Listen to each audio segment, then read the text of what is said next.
Welcome to Unselfishly Me, a podcast all about self-love, self-care, and everything in between. I'm Jane, a personal trainer with a focus on self-love. Each week, we'll be chatting to someone about their self-love journey, how long it took, and what it took to get there. Today's episode of Unselfishly Me is my birth story. This is something that a lot of people have been asking me about, so I thought it was time that I recorded it for you. So I'm not sure how this is going to go and if I get the order right, but I'm going to try as best as possible to do it in the order that everything happened, and hopefully you guys will follow along. So one thing about pregnancy that I didn't enjoy, of the many things, was everyone asking, what's your birth plan? Are you going to breastfeed? Are you having natural? You have to have natural. And literally that's what most people said. They're like, you have to have natural. And I was just like, I literally don't have to have natural. I don't have to do anything that you think I have to do. So I just think people should stop pushing their opinions on other people, because it makes them really uncomfortable. And you also don't know what that person has already decided or been told that they have to do. It might be something that's upsetting them. So I just think everyone needs to just stop commenting and giving unsolicited advice. So I am going to be talking about having a C-section. So if anyone has had a traumatic birth or this might trigger them, I think you need to switch off now. So I had decided a really long time ago in the pregnancy that I was having a C-section, and I just didn't tell people because I didn't want people to judge me. Not that I actually worried about people's opinions, but I just didn't want the conversation. I didn't really want to talk about it with people that it literally had nothing to do with them. The only person that mattered was myself and what my doctor had to say. So I really didn't want unsolicited advice, which you get anyway. So I just kept it quiet because of that. So one of the reasons that I decided on having a C-section was because whenever I thought that maybe I would have a child one day, I never ever thought that I would have natural. And I say natural in inverted commas because I think all birth is natural. But I never thought that I would ever have natural. Not even 1% of me thought that I would ever have natural. So I know in my gut, and I know it would have happened, and I knew that it was going to happen, that if I had tried, then it would have ended in an emergency C-section. And I am not about that life. I'm a bit of a control freak, and I don't like surprises, and I didn't want it to be like traumatic.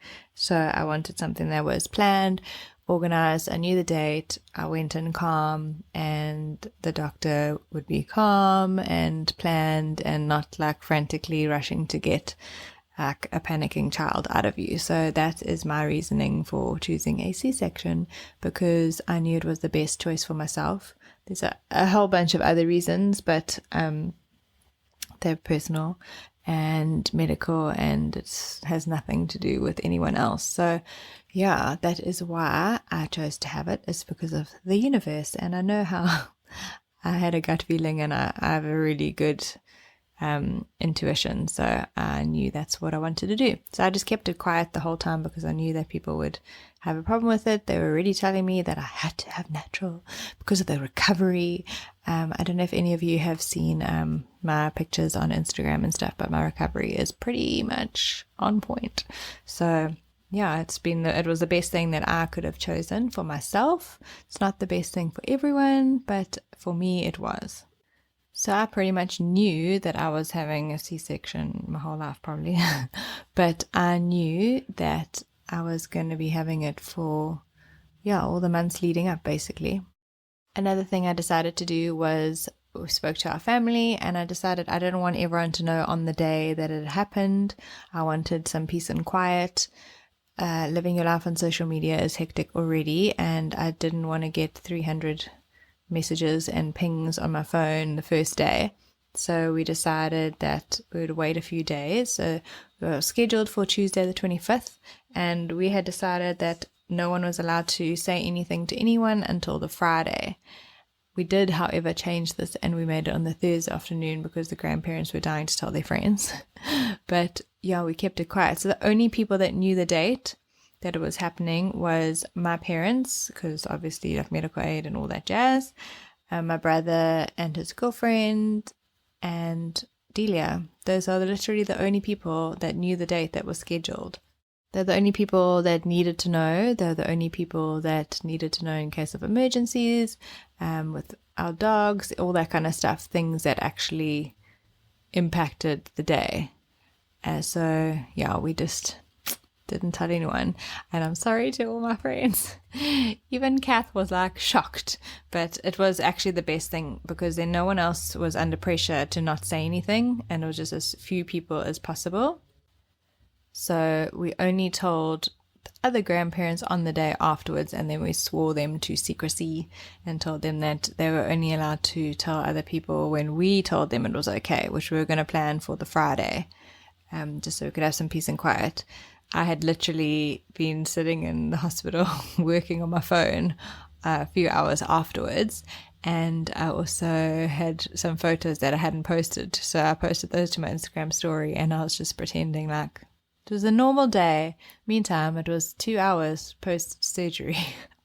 So I can see why everyone was bamboozled, but it was literally my plan just to keep it going. I didn't want anyone to be suspicious. I just wanted time to be quiet and not have to be on my phone, because when you're getting messages, you just feel like you have to clear them. I don't know if anyone else is a bit OCD, but if I see a notification, I need to clear that thing. So I just really didn't want anyone hassling. I didn't want people rocking up at the hospital unannounced and uninvited, which often people do. I just wanted it to be quiet and calm and to just wrap my head around what this new life was going to be like. It was honestly the best thing we ever did.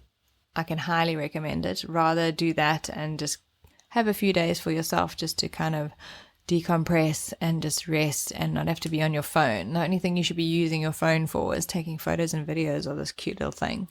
So yeah, I trained up until like 8 months pregnant, and then I had that pelvic split and it was so sore. So I had to stop, unfortunately. Otherwise, I probably would have been training until the day before. I did go for a walk with my mom and the dogs the day before. Even though it was sore, it was nice to take them to the promenade also because things were going to change for them. So I needed to give them some attention as well. So it was a little bit sore, but we didn't do like 5K. So it was really nice to just get out the day before and do the last walk with the bump. So what I was probably most scared of going into it was the spinal block, because I'm so scared of needles, and you just hear such horror stories. And I mean, literally is going into your spine. So you just think worst case scenario. So that was the thing that I was most scared about. I was just happy that I was going to not have a stomach anymore. I knew that I was going to still have a stomach for a few months. That's just what happens.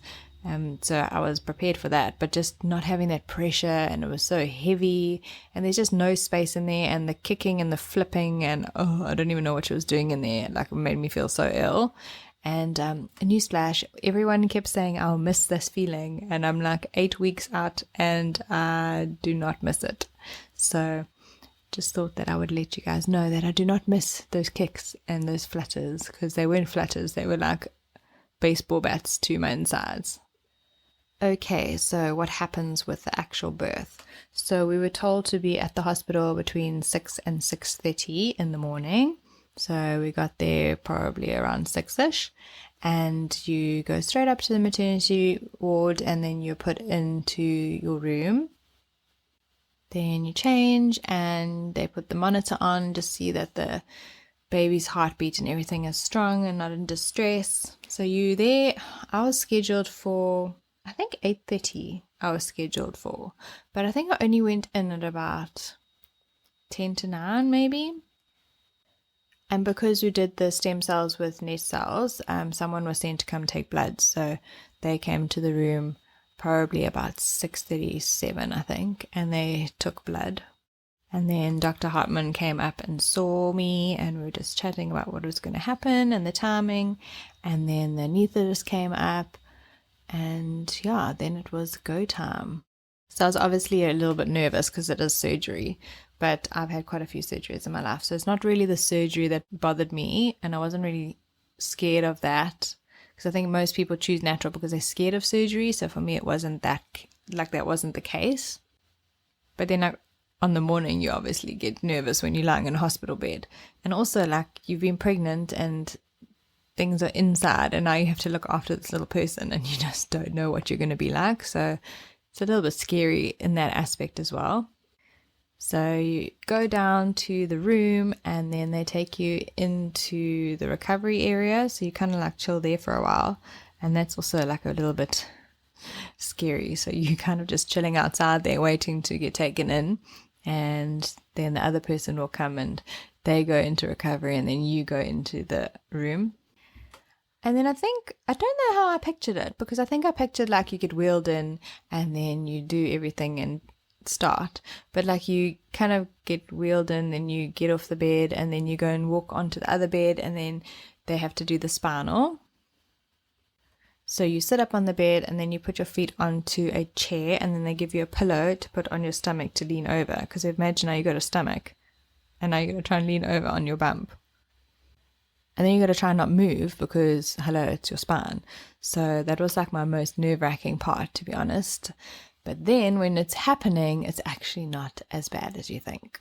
And Dr. Hartman is amazing. So he kind of like puts his arms around you and he like hugs you. And then he talks in your ear and tells you what's happening. So he's kind of keeping you down and keeping you like solid so that you don't like have a little jolt and move. But to be honest, the local anesthetic that they give you first to numb the area to then put in the other needle was actually way worse than the actual needle, obviously because it's numb. But you know, you actually think it's going to be worse the other way around. So there's a little tip for you. If you are also worried about the spinal block being the worst part, it literally isn't. It's not as bad as you think it's going to be. And I mean, that was my worst fear, was that needle.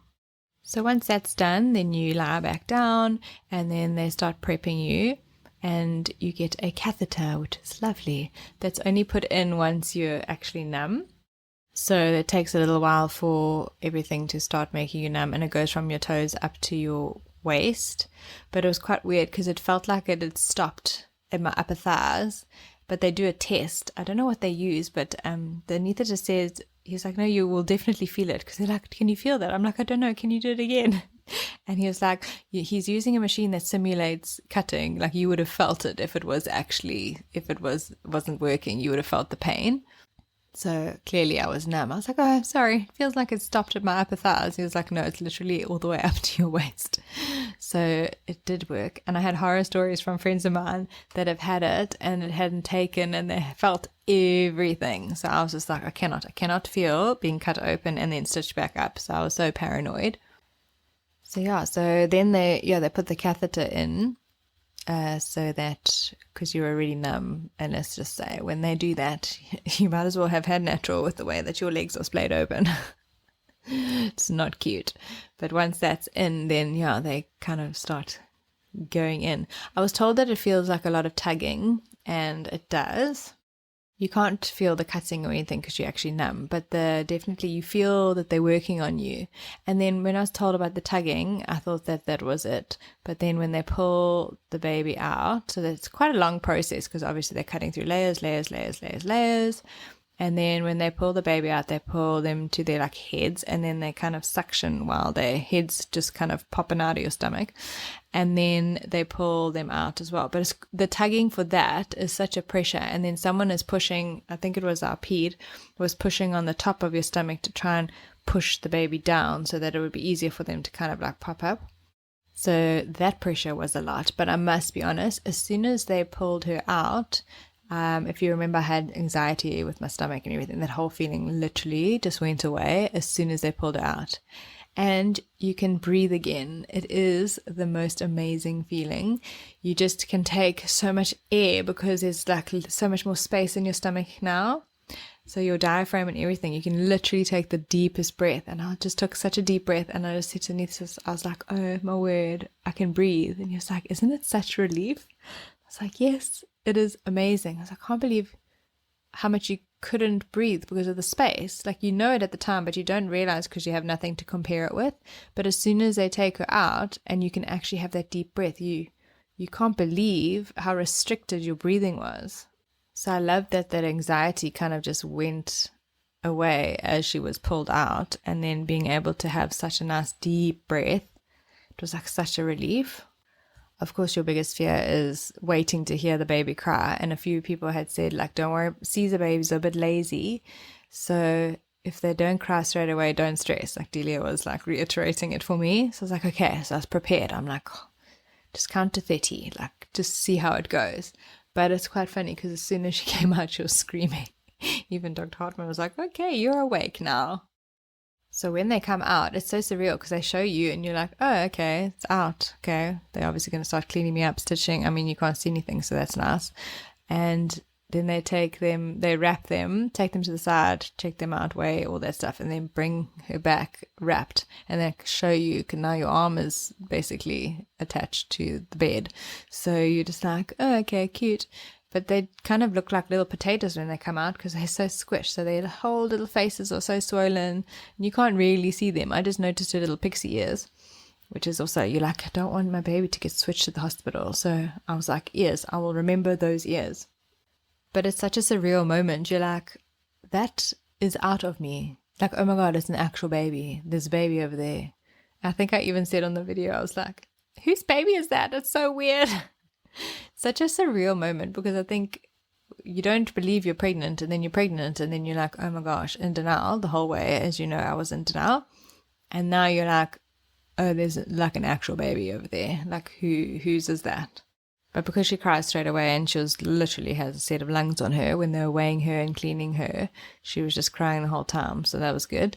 But it just felt so surreal. So I've got videos of me going, this feels so weird. This is so surreal. Is she okay? So once they have shown you the baby and you've had some photos, then the ped and the partner and the baby go do all the like APGAR tests and all that kind of stuff. So you get taken away to I think they went straight to the nursery area. Then you are being stitched up and cleaned up and put back together basically. And that's where the extra tugging came in that I wasn't expecting. Like it was like a lot of pressure, like pushing and tugging. And I suppose I haven't seen what was happening, but they're just basically putting everything back where it should be, I suppose. So no wonder there's so much tugging and pushing and then stitching, like it's layers and layers and layers. And that took so much time that I think I hadn't like planned that in my head. I didn't think it'd take that long, afterwards. And even during, he's so gentle and takes his time. And I think that's also why I healed so well. But I'd heard from many friends who'd been to him that he's so gentle and he's meticulous, and he definitely is. So he took quite a lot of time to, cut when he was cutting and then also when he was stitching up. But it was so nice because we were all just chatting about everything, and you wouldn't have thought I was on an operating table the way I was gabbing with them. So it was super relaxed and then such a nice atmosphere, and I just love Dr. Hartman so much, and we get along really well. So he has the best bedside manner.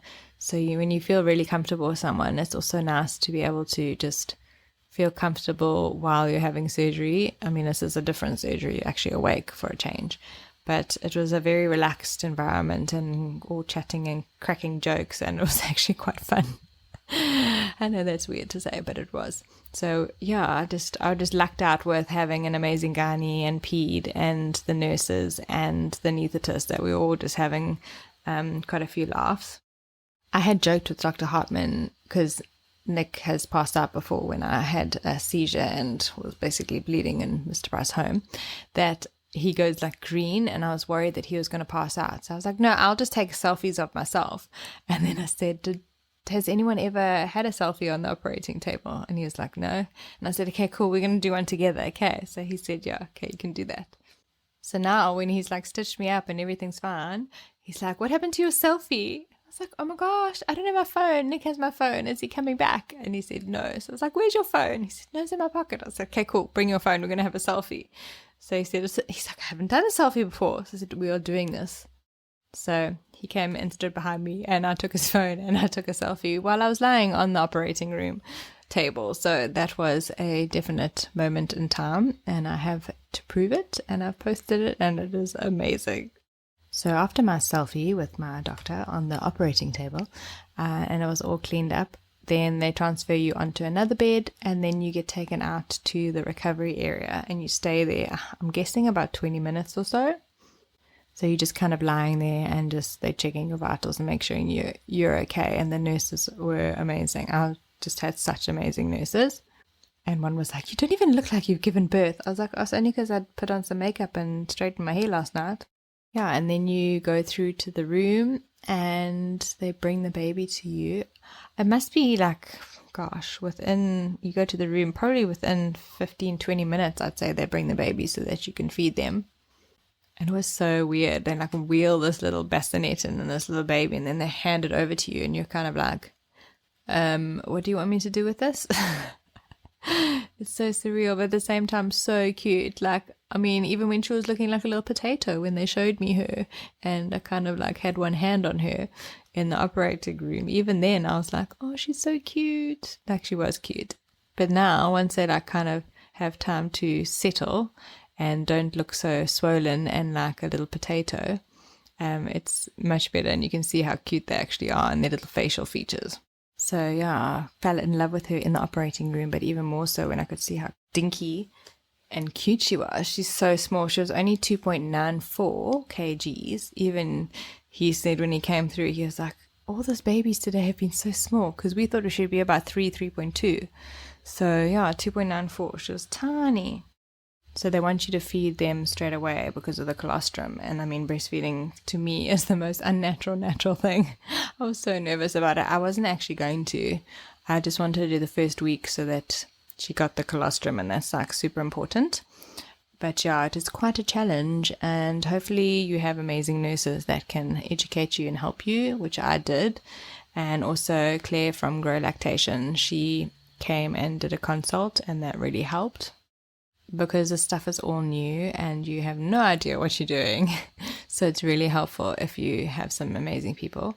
And generally the nurses are really nice if you're nice back to them, which is what I've always found. And also they're so knowledgeable. They've been doing this for so many years. So if you hadn't even read a book, you could actually go in there and ask all the questions, and they will really, really help you. So she was born at 23 minutes past 9 in the morning, and then grandparents' time is 11 to 12. So my mom and Nick's mom came. So my mom came at 11. I think his mom came about 11:30. So yeah, they got to come to the room and then hold her. And I mean, she's so fresh. It's just so weird that she's so fresh out the womb, and you get to see her. She's so cute. I think my mom fell in love straight away. And then your husband, partner, whoever can stay with you the whole day, they can come anytime from, I think, 6 a.m. to 8 p.m., I think. So, yeah, he was there most of the day. And then 3 p.m. Delia came. But the 3 p.m. and then the 7 p.m., you can't have the baby in the room. They're in the viewing area in the nursery. So whoever comes to visit will see you, but not the baby. And there's just like security issues. So Delia came at 3, and then my brother and Stacy came at 7 p.m. So yeah, so everyone got to see her, and they had to keep it quiet, which must have been super hard. It was hard for me as well, especially because I'm chatting to Kath on WhatsApp and I'm pretending like nothing's happened, like I haven't just given birth 2 hours ago. So yeah, that is my birth story. The first night was hectic, especially like they took the baby to the nursery and then they bring her every like 2-3 hours to feed. So you getting some sleep and you're in pain, and they give you morphine, thank goodness, and some other painkillers, which is nice. And I mean, you can't move or go anywhere because you've got the catheter. It takes a few hours for the spinal to wear off, and then you can get feeding again, but then you're so sore anyway from your cut that it's not like you were going to get out of bed anyway. And they only take the catheter out the next day. So I think 4:30 in the morning they took it out.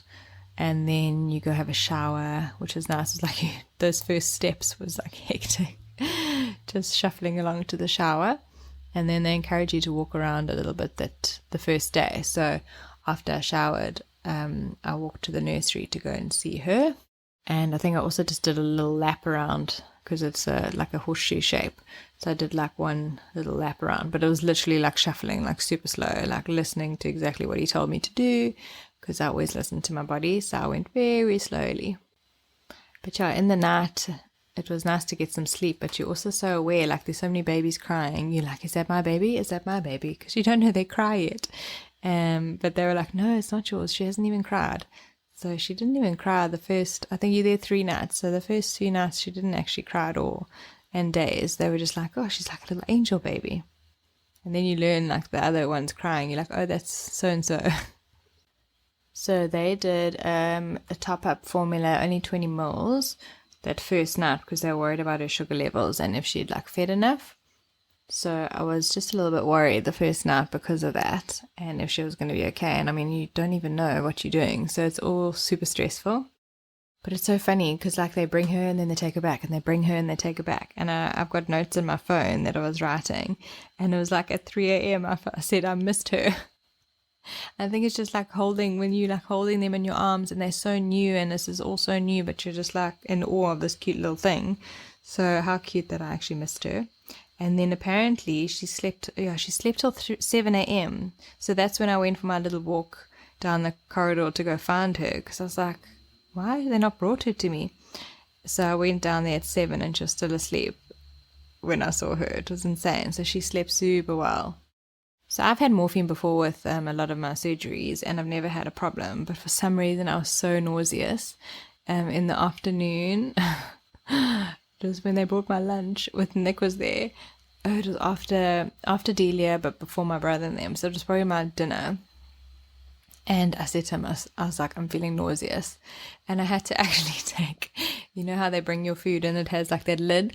I had to take that lid and I threw up in the lid. It was so funny. So they had to give me anti-nausea meds in my IV to counteract the morphine.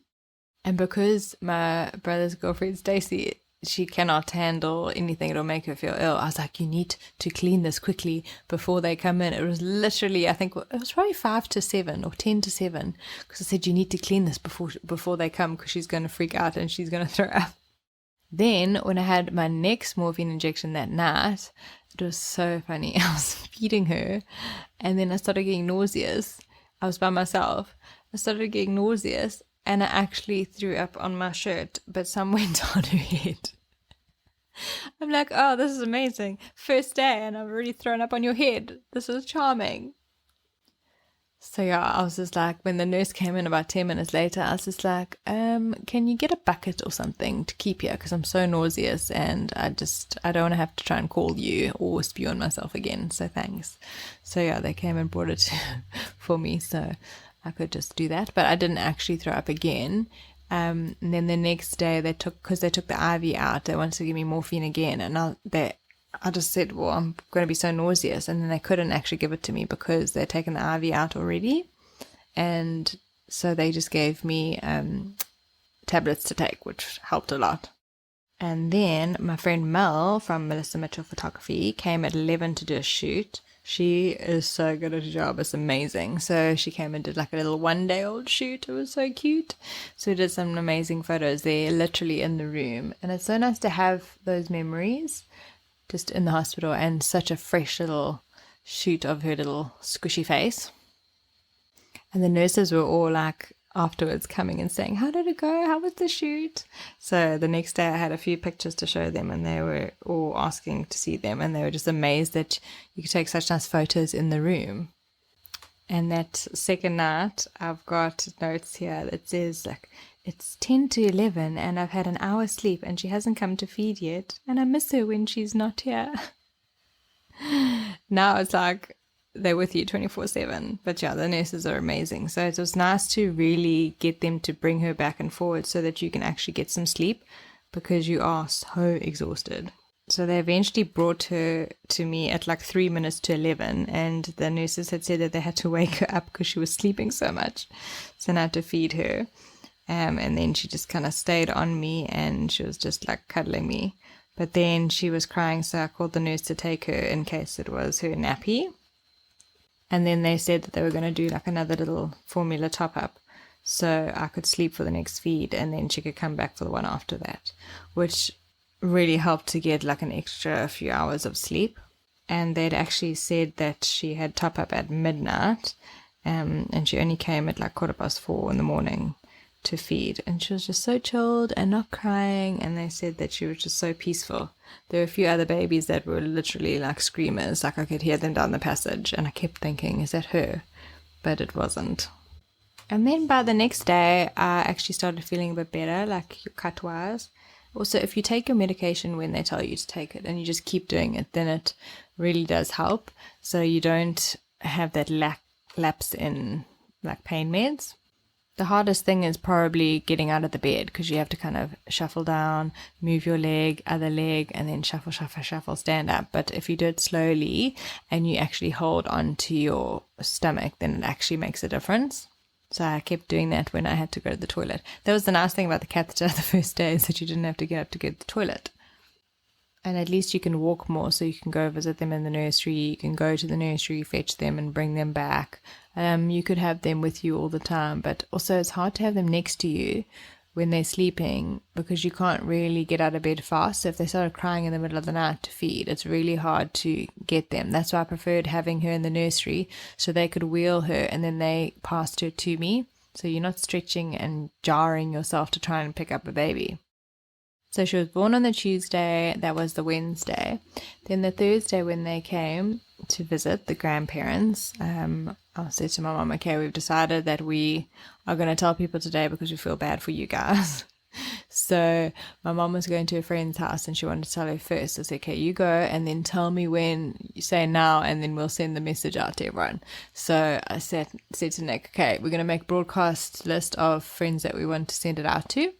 Let's make the list with the picture and write what we're going to say. And we did that. And then as soon as my mom said now, then we literally pressed it. And my phone actually videoed my screen.